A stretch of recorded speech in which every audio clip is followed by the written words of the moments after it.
Tuh. Rehan pun menunjuk gadis itu. Gadis itu yang memakai gaun berwarna biru sultana.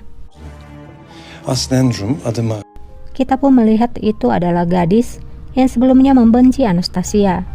Rehan berkata lagi, dia adalah orang Yunani dan namanya adalah Mahfiroz. Mafiruz.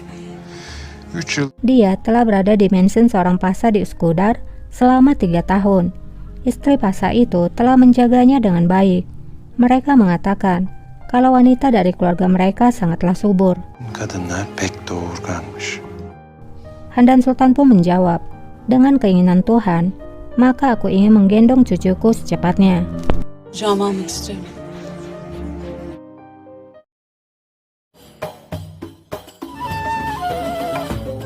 Malam harinya, di ruangan raja, nampak para selir tengah menghibur raja di sana, dan salah satu wanita di sana adalah Mahfiroz.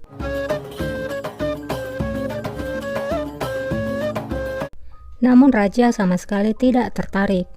Dia malah tersenyum memandang lukisan Anastasia yang berada di ruangannya. Karena merasa bosan dan tidak tertarik dengan selir yang menari di hadapannya, ia pun memanggil Rehan dan bertanya berapa lama lagi ini akan berakhir. Aku menerima hal ini karena demi ibuku. Sekarang aku ingin pergi memberi makan singaku. Daha aslanı beslemeye gideceğim. Hemen Setelah mendengar ucapan raja, Rehan pun menyuruh para selir untuk keluar. Semua selir pun keluar kecuali Mahfiroz.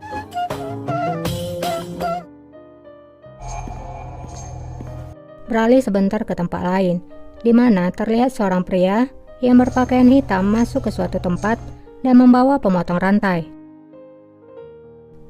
Kembali ke raja. Raja pun melihat semua selir telah keluar, dan ia pun bingung karena Mahfiroz masih ada di sana.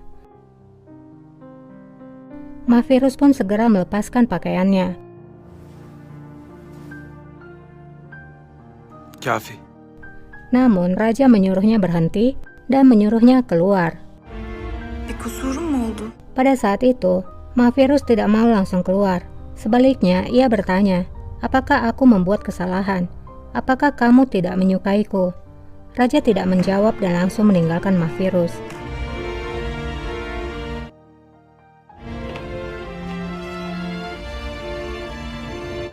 Rehan pun melihat raja yang keluar dari ruangannya. Ketika Mahfiroz keluar, ia pun langsung ditanyai, apa yang terjadi? Apakah kamu membuat kesalahan? Apakah kamu membuat raja marah? Mahfiroz pun menjawab, kalau dia tidak melakukan kesalahan. Tampaknya raja merasa malu. Ettiği lafa bak Edep. Rehan pun berkata, jaga lidahmu gadis jahat. Mahfiroz pun disuruh kembali ke harem. Rehan berkata, Handan Sultan pasti akan sangat marah. Aç kapıyı. Di tempat lain, raja telah sampai di kandang singanya. Ia pun menyuruh penjaga untuk membuka pintu segera. Efendi benim.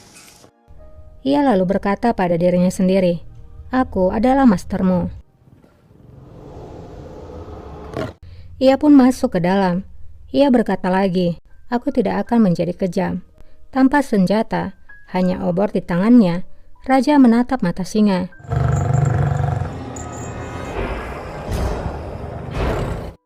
Singa itu pun siap menerkam raja. Sementara raja diam di tempatnya seperti mengantar nyawa ke kematiannya. Hekim çağırın. Ternyata singa itu tidak lagi dirantai. Rupanya pria hitam tadi telah memotong rantai itu. Raja pun hanya terkena cakaran singa karena Dervis segera menembak singa itu.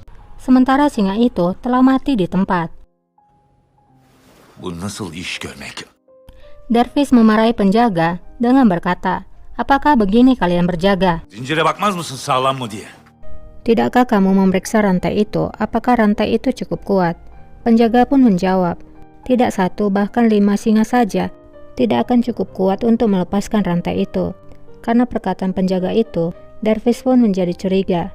Dia pun mengecek rantai itu. Dan benar saja, rantai itu telah terpotong. Hünkârım, Dervish pun kemudian melaporkan pada raja kalau rantai itu telah dipotong oleh seseorang. Seseorang pasti tahu kalau kamu sendiri yang memberikan makan singamu. Sepertinya seseorang berusaha ingin membunuhmu. Ini sangat jelas adalah percobaan pembunuhan. Raja pun hanya diam saja.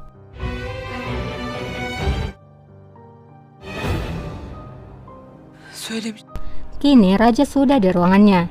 Dia pun diobati. Handan Sultan langsung berkata, "Kamu sudah lihat kan? Pengkhianat mencoba mengambil hidupmu."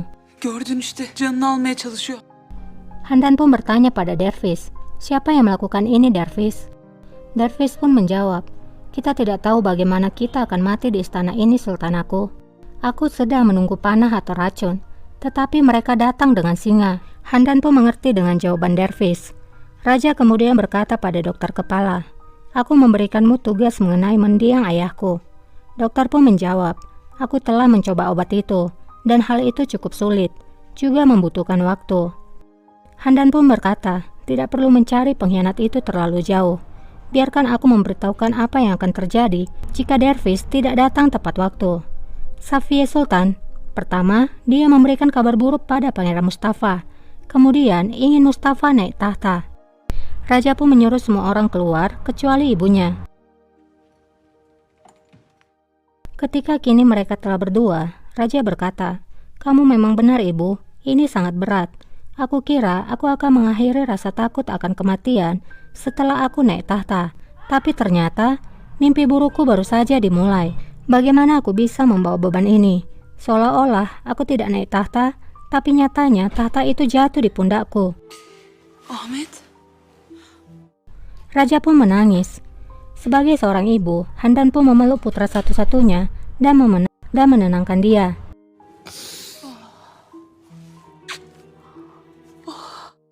"Hari ini kamu bertemu malaikat kematian, tapi syukur kepada Tuhan kamu selamat. Tapi mereka akan datang lagi. Musuhmu akan menyerang lagi. Jika kamu tidak membunuh mereka, maka mereka yang akan membunuhmu." Onları öldürecek. Raja pun terdiam mendengar kata-kata ibunya. Kira-kira siapa sebenarnya yang memotong rantai singa itu? Kita ikuti aja alurnya ya guys.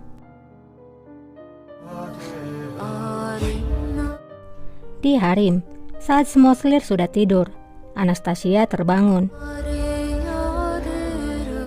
Ia mendengar suara tangisan. Rupanya itu adalah Mavirus yang sedang menangis. Mungkin dikarenakan raja yang menolaknya. Padahal dia sangat berambisi untuk bisa bersama raja.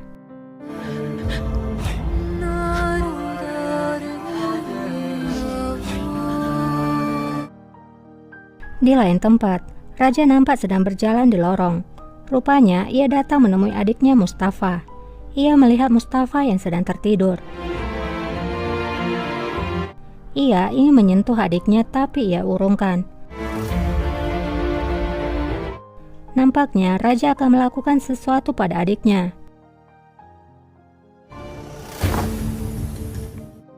Keesokan paginya, Safiye Sultan berjalan terburu-buru karena dipanggil oleh raja.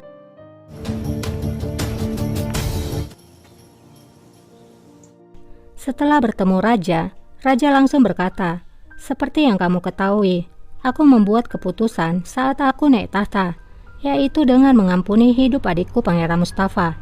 Kita sama sekali tidak pernah membahas mengenai hal ini sebelumnya, dan menurutku, pendapatmu juga sangat penting." Safiye Sultan pun menjawab, "Aku hanya bisa mengatakan satu hal, apapun yang raja lakukan, itulah yang terbaik." Neylerse güzel eyler. Raja pun bertanya, "Apakah kamu akan mengatakan hal yang sama jika aku memerintahkan untuk mengeksekusinya?" Safiye Sultan pun menjawab, "Aku akan mengatakan apa yang ada di hati kita. Pangeran Mustafa adalah cucuku. Dia memiliki darah kita. Tentu saja kita menginginkan dia untuk tetap hidup." Raja berkata, "Bukankah kakakku Pangeran Mahmud juga adalah cucumu? Mengapa kamu menutup telingamu ketika dia berteriak dan terdengar ke seluruh harem? Karena aku juga berada di sana waktu itu. Kamu pasti berpikir, jika Pangeran Mahmud telah pergi, maka di sana ada Ahmed. Sekarang, kamu berpikir, di sana ada Mustafa jika Ahmed pergi." Giderse Mustafa var diyorsunuz. Safiye Sultan pun terdiam dan tidak bisa menjawab.